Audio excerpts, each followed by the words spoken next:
da pusti nadmetanje Elin. Da probedi starije vrla se dolazim do 1300 stopnje vodova, dužina kaže 1700 metara autostart. U ovoj trci na skupnim vozačima do 25 pobjeda u karijeri. Pa se malo na kraj popisa, Damsjan, desetka, Kapivan Egmont i Verdi Cirić na sultama dobro 6 poenta.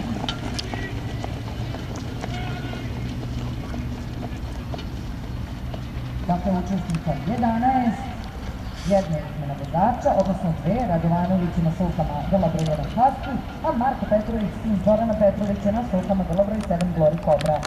Tamo poskočila pre starta Florentine, a tako je upravo puštena. Neko, dva grla u galopu, to su, koliko dobro vidim, Harriet i, sad ne vidim ko je drugo, i Amazing Love je bila na kratko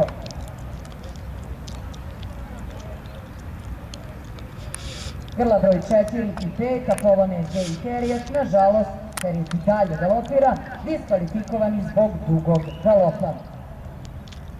Trebalo bi da je na čelu Marko Petrović na sulkama grla Glory Cobra. Na drugoj poziciji vidjet ćemo ko je, crno-crveni dres Dejana Petrovića, grlo broj 3 Glendora, a potom Kato Van Egmont sa Draganom Filipovićem na sulkama. Četvrta pozicija za Black Coffee-a, peta pozicija za Husky-a, šesta pozicija za Meridiana, sedma pozicija samo za Amazing Lava, koja tasta isključeno zbog drugog galopa, grlo broj 4, zajedno sa grlo broj 5, isključeno zbog drugog galopa. Onda sledi Harriet već Florentine sa Đorđem Ćirićem, pa grlo broj 8 Dama Crown sa Vaskovićem. Greška tamo grla broj 7 Glory Cobre pada na treću poziciju, u stvari pokušava da zaustavi Glory Cobru Marko Petrović.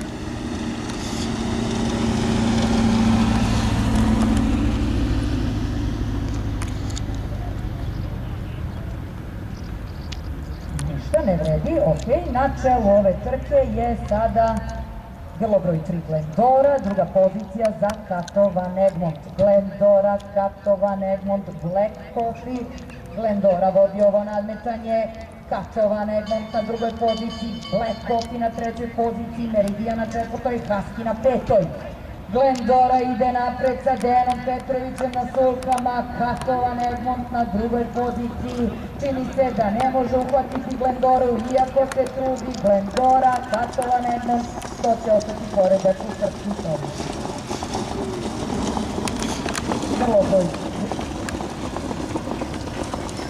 Grlo broj 3 Glendora zbog nečiste kasa u završnici diskvalifikacije.